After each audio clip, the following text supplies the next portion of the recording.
Hello everyone, this is Mr. Wolff, and we are continuing to read Blood on the River, Jamestown 1607 by Elisa Carbone. And we are on to chapter 23. What will it avail you to take that by force you may quickly have by love, or to destroy them that provide you food? What can you get by war when we can hide our provisions and fly to the woods, whereby you must famish by wronging us, your friends? Chief Powhatan, quoted in William Symonds' edition, The Proceedings. If trouble can multiply like rats in grain, then that is what our troubles do in 1609. By midsummer, Captain Smith sends word to the Werasquoyak village that we are to return to Jamestown. A ship has arrived, so there's food. There is also much work to be done. We need to build houses for the new colonists. When I get to Jamestown, I am stunned by what I see. The Virginia Company has sent not only men, but families with women and children. Richard and I watch as two women meet in front of a cabin to talk for a moment. One holds a baby on her hip, and the other has a little boy of 4 or 5 clinging to her skirts. I shake my head. How could they do this? I wonder out loud to Richard. It must be because no one is allowed to say anything bad about Jamestown in their letters back home, says Richard. I nod. The Virginia Company lies to them about how it is paradise here and how they will find mountains of gold, and they believe the lies. The little boy sees us and grins around the thumb he has stuck in his mouth. I wonder if he will live through the winter.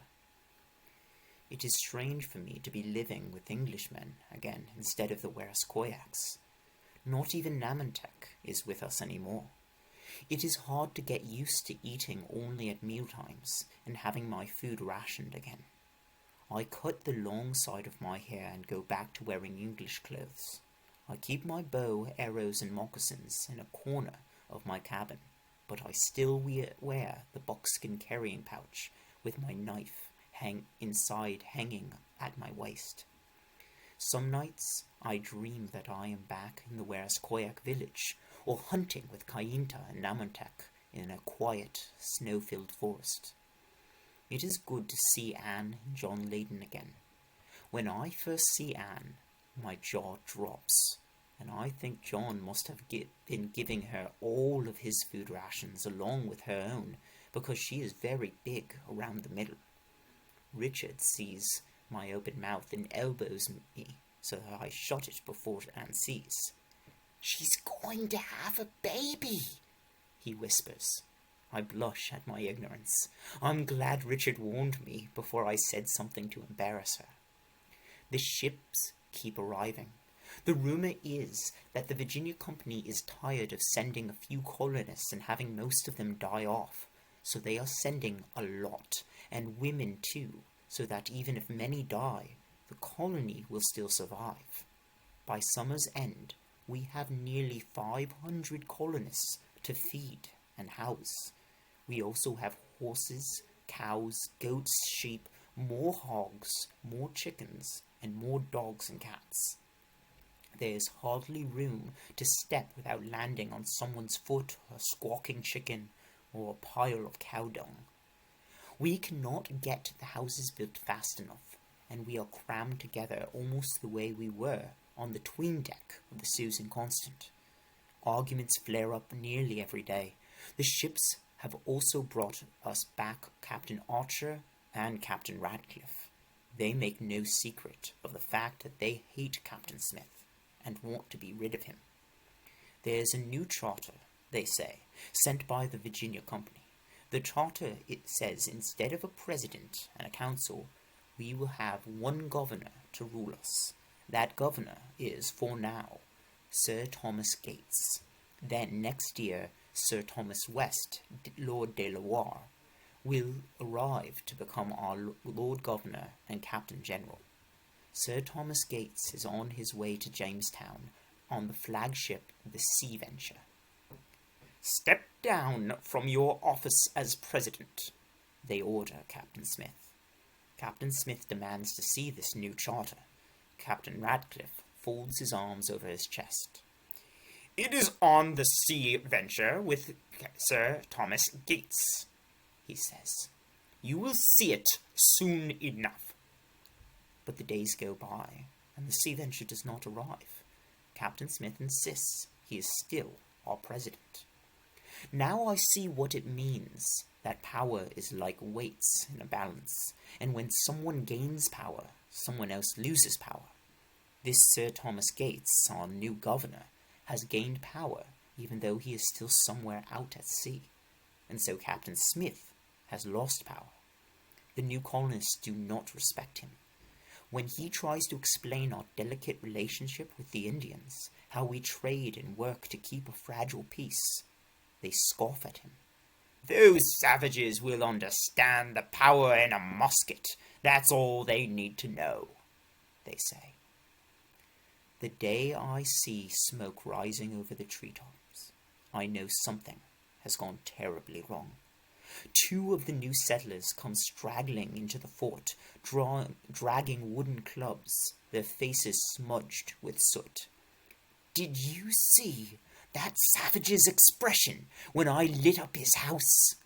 One man asks the other. He makes a mock terrified face and takes a few running steps as if he is escaping something.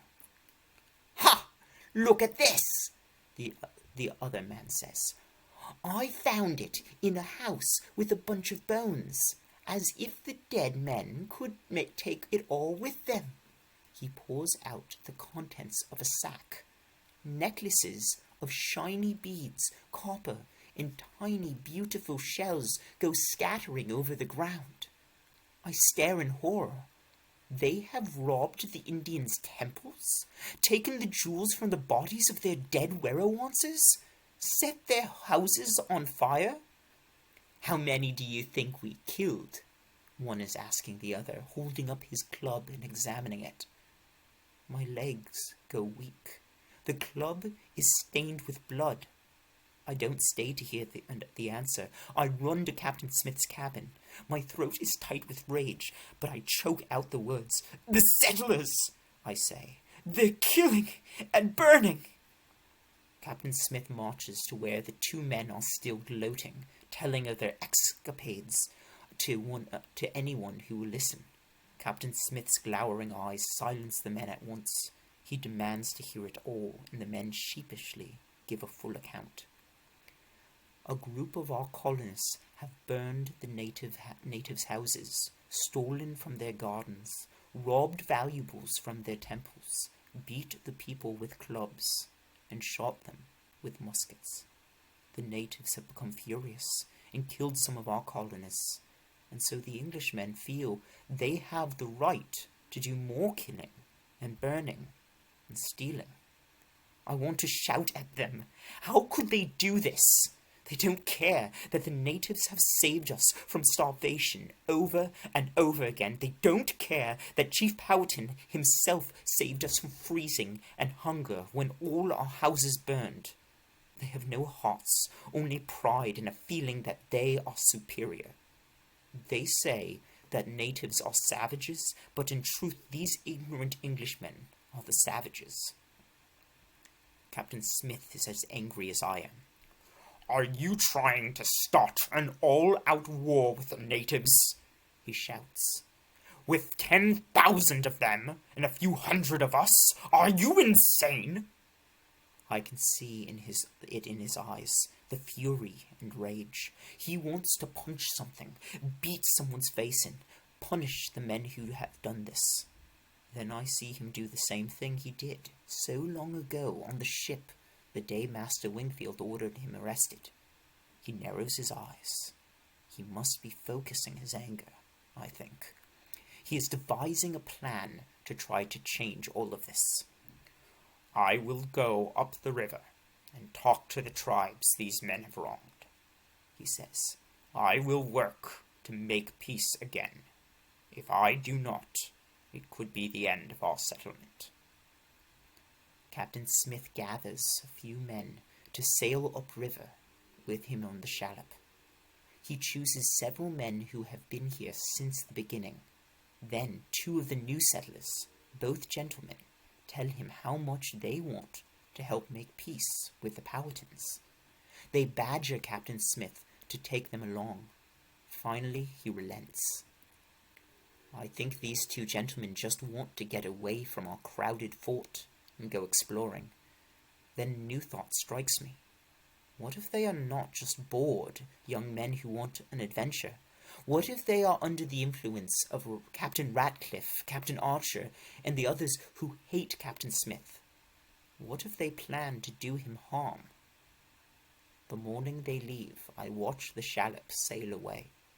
There are 6 of them in the boat, and I'm glad to see that 3 of the men are Captain Smith's trusted friends. Still, the uneasy feeling does not leave me. And that is the end of chapter 23.